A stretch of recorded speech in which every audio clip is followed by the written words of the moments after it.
Welcome to Business Buying Strategies, the UK's #1 podcast for smart business buyers. Hosted by Jonathan Jay, one of the world's leading authorities on small business acquisition. This show helps you buy your first business without risking your own money. Ready to get started? Don't forget to grab your free business buying toolkit, packed with reports, videos, and cheat sheets at dealmakerspodcast.co.uk. Hi, this is Jonathan Jay, and welcome to Business Buying Strategies, which is, of course, the #1 podcast for people interested in buying a business without risking their own cash. Now, on this week's episode, we're tuning in to another part of a live seminar I did for a group of business owners a little while ago. In this extract, I talk about deal flow, sources of financing, and the initial steps that I always take when I buy a business. So have a pen and paper at your side, because this episode is packed with very valuable information. I hope you enjoy it. So you don't have to be a millionaire to buy a million plus business, which is good news to most people, but you do need the knowledge and you need the confidence. And the confidence is really important, because the confidence is having the belief, number one, that you can do it. Number two, that you can go out and meet the owner, have the conversation, negotiate the deal, get the best price, get the best terms. And then there's this whole process of getting it from agreeing price and terms to completion. And that's typically a minimum of 12 weeks. And that is a bit of a roller coaster during those 12 weeks, and then getting it over the line and taking over the business. So my approach is always to say this. So this is the thought process that I use. How can I buy this business with or without finance, but without using any of my personal savings? Now, if I can't do it, then I go and find another business. So I'm only going to buy something if I don't have to use my own money. If I have to use my own money, that creates risk, and I'm all about eliminating risk in the acquisition so you can do it with confidence. Part of your confidence is, if I do this, there's no personal risk whatsoever. Now, if we don't need to use our own money, think of it like this. Think of this next logical step. And we can buy without personal risk. How many businesses would you buy? Yeah, as many as makes sense, right? You wouldn't stop. You wouldn't just say, I'm going to do one. I would say that 80% of the people that I work with on an ongoing 12-month basis come in with the intention of buying one business and go out with several, or go out with the plan to buy several, because they get the taste for it. Why would you only do it once, grow your business by 50%, 100% overnight, and then say, oh, I've had enough now, I'm not going to do it anymore? The only time people stop for a bit is where, like, for example, Peter is someone I interviewed on the podcast on Tuesday.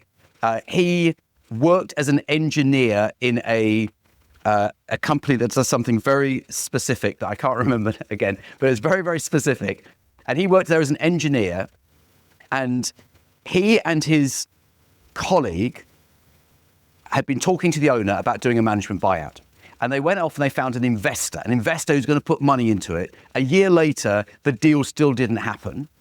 Then he discovered me, realized they didn't need with the investor was going to own 70%, and he and his colleague had owned 15% each. Didn't need the investor. The investor was kind of like a pain anyway, because it just wasn't happening. So they went and did the deal directly, and now he and his business partner own 50% each. So not only did they not need the investor, they now own 50% rather than 15%. Now, he's just done 4 deals, but he's not doing any more for another 12 months because he's consolidating.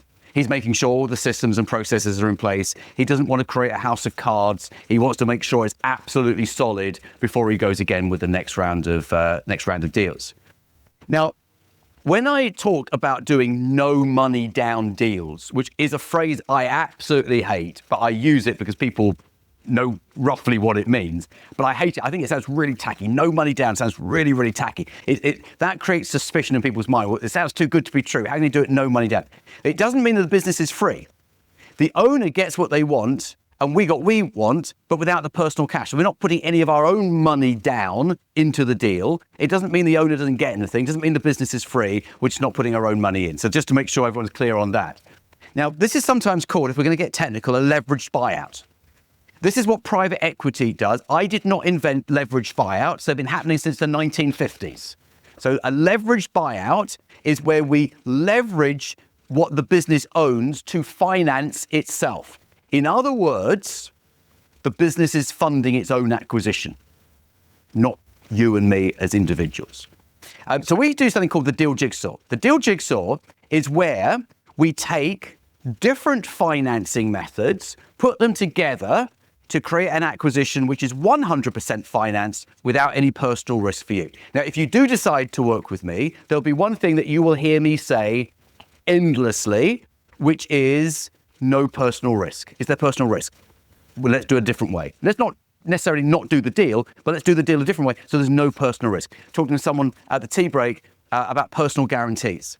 Buying a business is a legal and financial process, which is why you cannot learn it from watching my videos on YouTube. I'm flattered that people watch my videos on YouTube. However, watching a video to learn a legal and financial process is not enough because there are 1,000 things happening. And if you don't know what you're signing, you could sign a personal guarantee. Everyone knows what a personal guarantee is? Yeah, your house is on the line, basically. You could lose everything. No business is worth losing everything for. It's just not worth doing. However, you can buy businesses without personal guarantees. I will never, ever let you sign a personal guarantee. Now, personal guarantees comes in all shapes and sizes. Now, if it's a personal guarantee for £10,000 to get a business overdraft, then yeah, we can handle a £10,000 overdraft. We can do that. But if it's a personal guarantee on £3 million of lending, and you're on the hook for 3 million quid, then I will not let you go anywhere near that. It's just not worth it. Let's do another deal or do the deal differently. Now, if the business that you're buying is fixed assets, we can use something called asset finance. So fixed assets can be equipment, machinery, property, real estate. The rule of thumb is the bigger and heavier the fixed assets, the more you can finance. If the fixed assets are stealable, they can be stolen, then that isn't great security for the lender. I have many clients actually over the years look at scaffold businesses. Scaffolding businesses make really good money, but the finance to buy a scaffolding business is typically really high because, high cost, because the risk is so high. If the business sells to other businesses, you have a debtor book, so we can use invoice finance to release money to buy the business there. If the business has strong, predictable revenues, i.e. contracts, recurring revenues, those of you with fire, safety, security type business, then we can borrow against that with what's called cash flow finance. If the business has cash in the bank, wait for it, we can use that cash to buy the business because the cash is one of the assets of the business, just like the real estate is an asset or the equipment and the machinery is an asset or the invoice is an asset. So we can use that cash to buy the business. And I think that every deal should have an element of seller finance.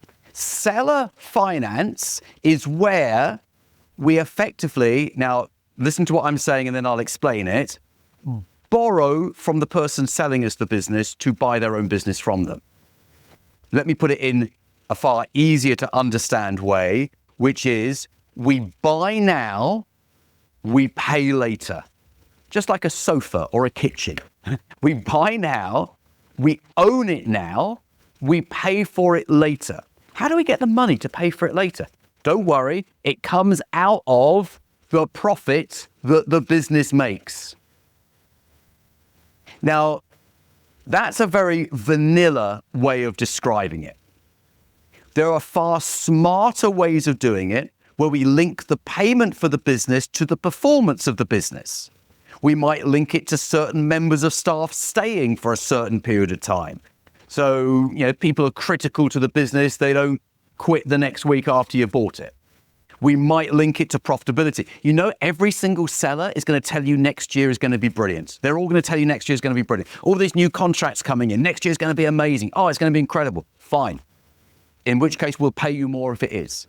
We can't pay you for something that hasn't happened, but if it does happen, we'll pay you for that incredible future, all those contracts that are coming in.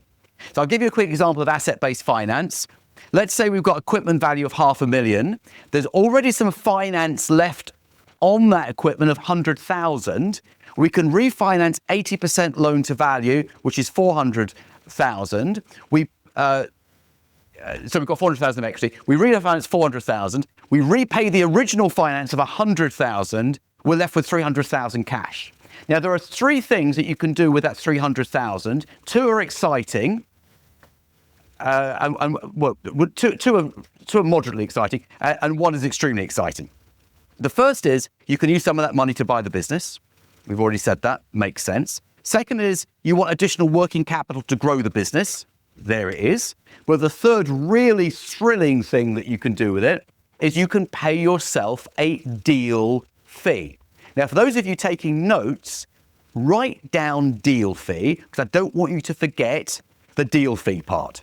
The deal fee is where you pay yourself for being the smart person who learned how to do it, went out, did it, and got the deal done. Every private equity deal has a deal fee in the structure. So what that means is that the general partners who put together the deal, negotiated the deal, got it over the line, they will all get a fee on completion. Let me put this another way.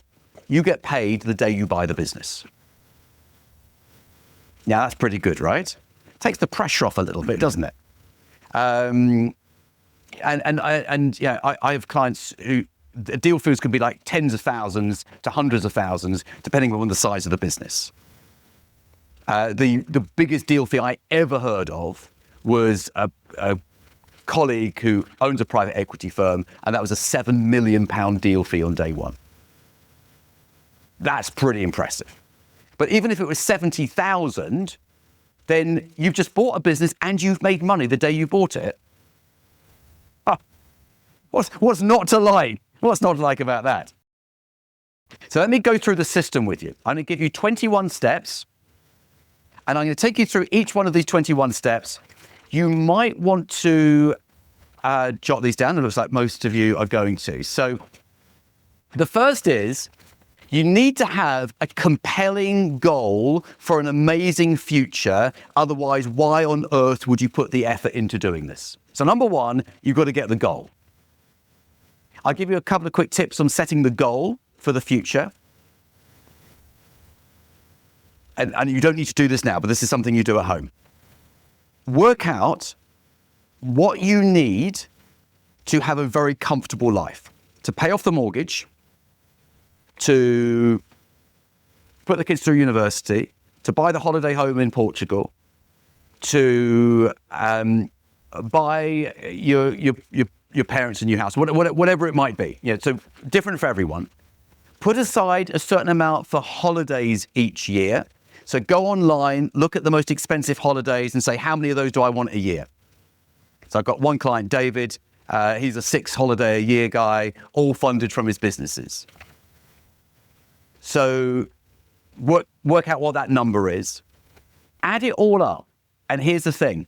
It won't be the big, huge number that you think it is. Because when people say to me, Jonathan, I want a £100 million exit, you don't need a £100 million exit. A £5 million exit will change everything for you forever. Okay? So you don't need these absolutely mega numbers. Now, let's say for round numbers, everyone has a £10 million goal here. Everyone's got a £10 million goal. Well, what we're going to do, we're going to work backwards to say, what do we need to sell? What price do we need to sell at to get 10 million? Well, there's going to be some tax on top of that, but we work backwards and we then work out how many businesses we need to buy with what profitability to get us where we want to go. Now, the answer for each of you is going to be different, but it might mean you only need to do one deal on top of the business that you own right now. It might be 2, it might be 3. It might be 4, it might be 5, but it's more likely to be somewhere between 1 and 3. And then you set out a timeline. If we're going to do this and we're going to buy 1 to 3 businesses, consolidate them and plan an exit is going to take you between 6 months and a year of a substantial amount, because it takes time to prep and get ready, because you want to be in the best possible position. It's like before you sell your house, you paint the front door and tidy up the garden because you want it to look nice and presentable, right? So we need to make the business presentable. To do 1 to 3 deals, would take between now and 24 months. But you've got to get started now. You can't wait to month 23 to do it. Okay. Now, the plan that you create on a piece of paper here is now your roadmap for everything else. And it takes the big, scary, I don't know what the future holds, and turns it into one side of A4 with a very, very clear, we do this, we do this, we do this, we do these deals with these sorts of numbers and get this outcome. You've got to choose the right businesses to buy now to fit your goal. So if you've got a £10 million goal, maybe buying a business that does 50,000 of revenue isn't really going to get you there fast enough.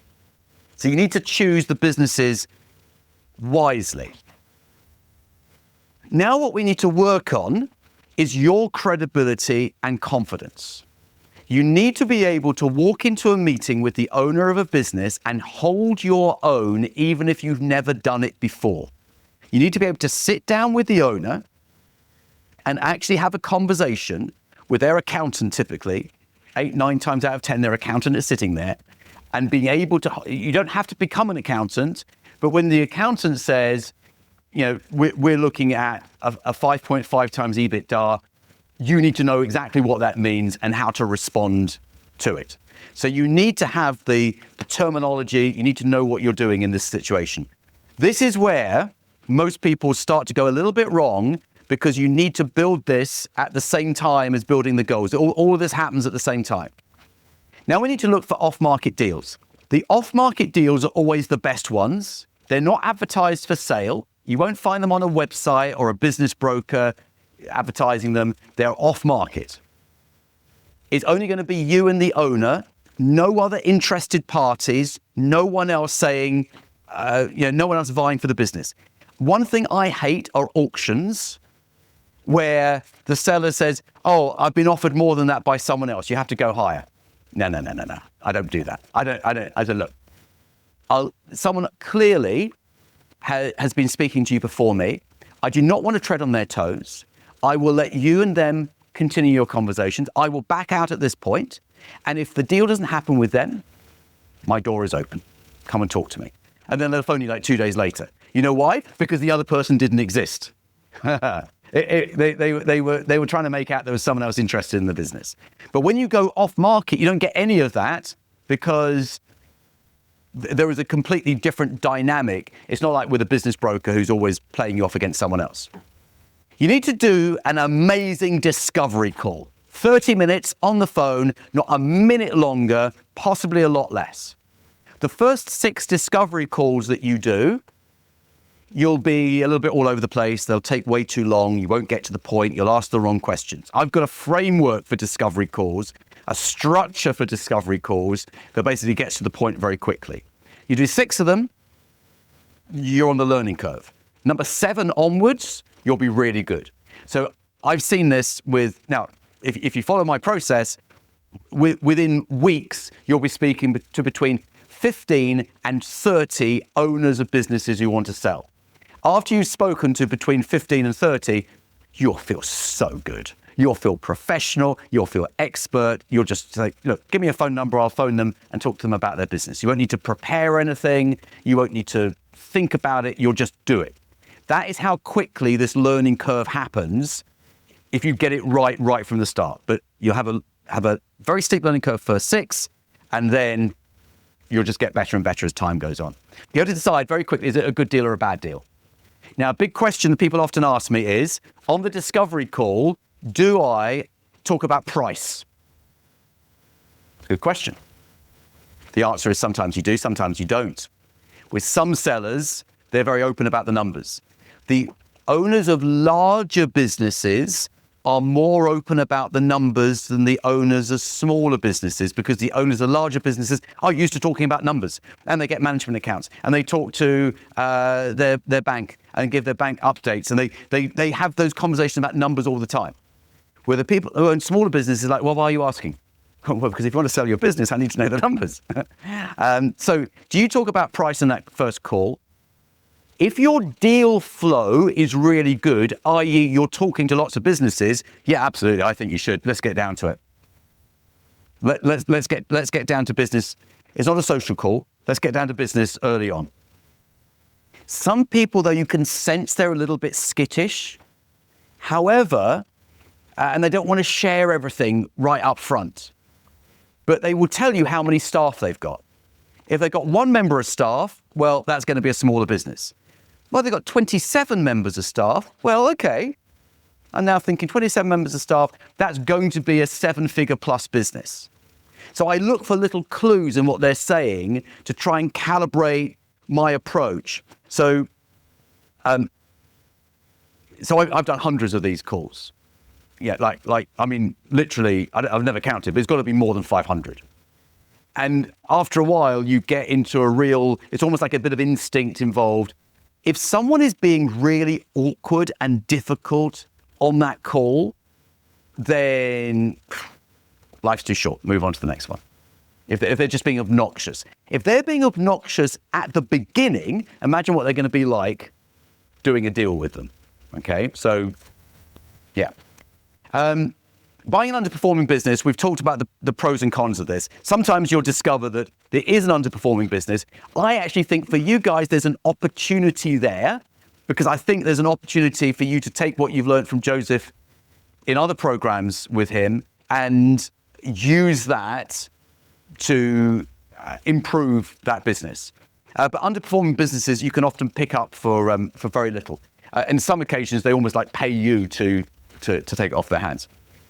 You've got to understand the property aspects of the acquisition. Are they leasing? Do they own? As soon as someone says they own their property, I'm thinking, right, property strategy, can I use that here?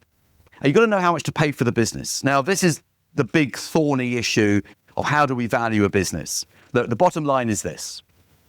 A business is only worth what someone is prepared to sell it for and someone else is prepared to buy it for. That is really all that counts at the end of the day. You will have lots of sellers who want large amounts of money for a business that isn't worth it. That's normal. So again, if we know each other beyond today, you'll be saying to me, Jonathan, I spoke to someone, they turn over 50 grand and they want $1 million for their business. Well, that's just regular conversations with owners. That's really, really normal. But it's how you deal with it that counts, because clearly that's never going to happen. They're never going to get stupid amounts of money for something that isn't really doing very much at this stage. You're going to have a face-to-face meeting next. By the way, between the phone call and the face-to-face meeting, you need to get certain information. The information I'd like to have, but I'm not going to have all of it, but I'd like to have the last 3 sets of full accounts. I like to have a set of management accounts. I like to have their corporation tax returns, the VAT returns, and a copy of the 12 months bank statement. Those are the 5 things I'd like to have. Am I actually going to have those 5 things before the face-to-face meeting? Well, probably not, but I might as well ask for them anyway. I'm still going to do the meeting even if I don't have them.